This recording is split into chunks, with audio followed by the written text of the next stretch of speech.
मैं आपकी दोस्त स्पिरिचुअल सोना। हम सभी को सम टाइम हमारे जीवन में लगता है कि कुछ भी सही नहीं चल रहा। मैं जो कुछ भी करती हूँ उसका उतना मुझे रिज़ल्ट्स नहीं मिल रहा, जैसे मिलना चाहिए। बट आपको हमेशा आपके जीवन में एक बात याद रखनी है कि आपके जीवन में जो कुछ भी हो रहा होता है, वो आपकी जर्नी के अकॉर्डिंगली हो रहा है, आपकी स्पिरिचुअल अपब्रिंगिंग के लिए हो रहा है। क्योंकि सबसे इम्पोर्टेंट होती है आपकी जर्नी।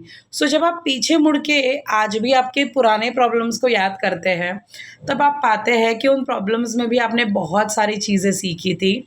आपके जीवन में उस एक सिचुएशन की वजह से बहुत सारे बदलाव आए थे। आपको पता चल जाता है कि कौन आपके साथ है, आपको पता चल जाता है कि कौन सच्चा आपसे प्यार करता है।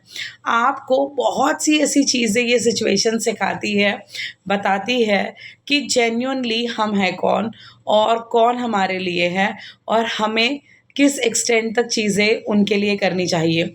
तो यही हमारे जीवन का दस्तूर होता है कि आप हमेशा हर पल एक विद्यार्थी बनकर नई-नई चीज़ें सीख रहे होते हैं। तो कभी भी अपने प्रॉब्लम से परेशान नहीं होना है। जो कुछ भी हो रहा है इस वक़्त, बस सोर्स को सरेंडर करना है। एक ही बात याद रखनी है कि परमपिता परमात्मा है, वो हमेशा आपका ख़्याल रखेगा। वो हर एक चीज़ आप ही के लिए कर रहा है। वो चीज़ शायद आज आपको समझ में नहीं आ रही है, लेकिन कुछ ही दिनों बाद जब सब कुछ ठीक हो जाएगा, तब आप जान जाओगे कि ये सारी चीज़ें उसने आपके साथ क्यों की। क्योंकि जो कुछ भी हो रहा होता है, वो बस हमारे भले के लिए हो रहा होता है। लेकिन कभी-कभी क्या होता है कि हमारे अंदर बहुत फ़ियर होता है। अगर आपके जीवन में बहुत फ़ियर आपको फ़ील होता है, उस फ़ियर को भी रिलीज़ करने के कई तरीके होते हैं। आप मेडिटेशन में फ़ील कर सकते हो।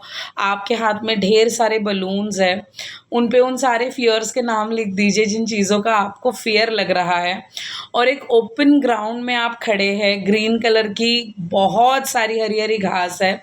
आपके हाथों में वो सारे बलून्स हैं और वो सारे बलून्स आप रिलीज़ कर रहे हो आसमान में और जैसे-जैसे आप विजुअलाइज़ेशन में, इमेजिनेशन में उन बलून्स को ऊपर छोड़ेंगे ना, आपको रिलीफ़ फ़ील होगा, आपको अच्छा फ़ील होगा, आपको बहुत सुकून मिलना शुरू हो जाएगा।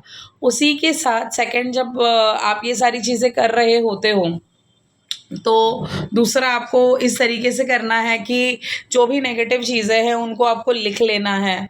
उनको ब्लैक पेन से अगर आप लिखते हो तो वो कलर भी एक इमोशंस का काम करता है।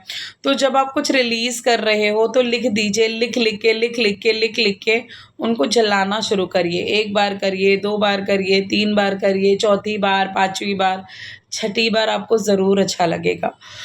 इस तरीके से आप उन चीज़ों से निकल सकते हो। बट आपको हमेशा एक बात याद रखना है कि जो कुछ भी हो रहा है उसकी मर्ज़ी से हो रहा है और जो कुछ भी आगे होगा वो उसी की मर्ज़ी से होगा। आपको जो आपके जन्म के कर्म हैं वो कंप्लीट करने ही पड़ते हैं। बेसिकली हमें कर्म वाले सिद्धांत से भी बाहर निकलना पड़ेगा आज नहीं तो कल, क्योंकि गोल्डन एज में कर्म जैसी कोई चीज़ ही नहीं है। क्योंकि अगर आप ऐसे देखने जाएँगे तो जो अच्छे कर्म भी अभी आप कर रहे हो, वो भुगतने के लिए भी आपको वापस आना पड़ेगा।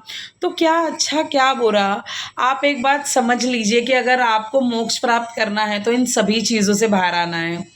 तो आपको बस अपनी जर्नी पर ध्यान देना है, आपके कर्म से किसी को दुःख ना होना चाहिए, इस पर ध्यान दीजिए। जितनी लोगों की मदद कर सकते हो, जितना आपके बस में है, उसके अकॉर्डिंगली करिए। लेकिन एक बात हमेशा याद रखिए, आप अभी वही हो जहाँ आपको होना चाहिए था। आपके साथ वही हो रहा है जो जेन्युइनली होना चाहिए। तो किसी बात की कोई हड़बड़ी नहीं, कोई जल्दी नहीं। जो कुछ भी चल रहा है उसे कंप्लीट होने दीजिए। ये जैसे ही सर्कल पूरा हो जाएगा, वैसे ही बहुत सारी पॉजिटिव एनर्जी आपके जीवन में प्रवेश कर लेगी। तो ये वीडियो अगर आपको मिला है तो ये ईश्वर का एक संदेश है आपके लिए कि सुन मेरे बच्चे, जो कुछ भी तेरे साथ चल रहा है वो तेरे लिए ही हो रहा है। बस मुझ पर विश्वास कर और सारी चीज़ों को सरेंडर कर। तो कैसा लगा आज का वीडियो ज़रूर बताना। मैं हूँ आपकी दोस्त स्पिरिचुअल सोना। अगर आपको मेरे वीडियोस पसंद आ रहे हैं, मेरी एनर्जी और आपकी एनर्जी मैच हो रही है, तो ज़रूर मुझे अपने स्पिरिचुअल दोस्त बनाना, मुझे सब्सक्राइब करना, अपने फैमिली और फ्रेंड्स तक इस वीडियो को ज़रूर पहुँचाना। क्योंकि ब्रह्मांड का नियम है, जो आप दोगे वो 10 गुना नहीं 100 गुना होकर आपके पास लौटेगा। क्योंकि ब्रह्मांड आपकी हर एक प्रतिक्रिया पर रिप्लाई देते ही देते हैं। सो अच्छा सोचिए, अपने बारे में सोचिए, अपने लिए सोचिए। जो आपके फ़ेवर में नहीं है उसको अपने सेल्फ टॉक से निकाल दीजिए। जब आप ये चीज़ें करेंगे तो सारी चीज़ें ऑटोमैटिकली ठीक हो जाएँगी। तो फिर मिलते हैं अगले वीडियो में, तब तक के लिए बाय बाय।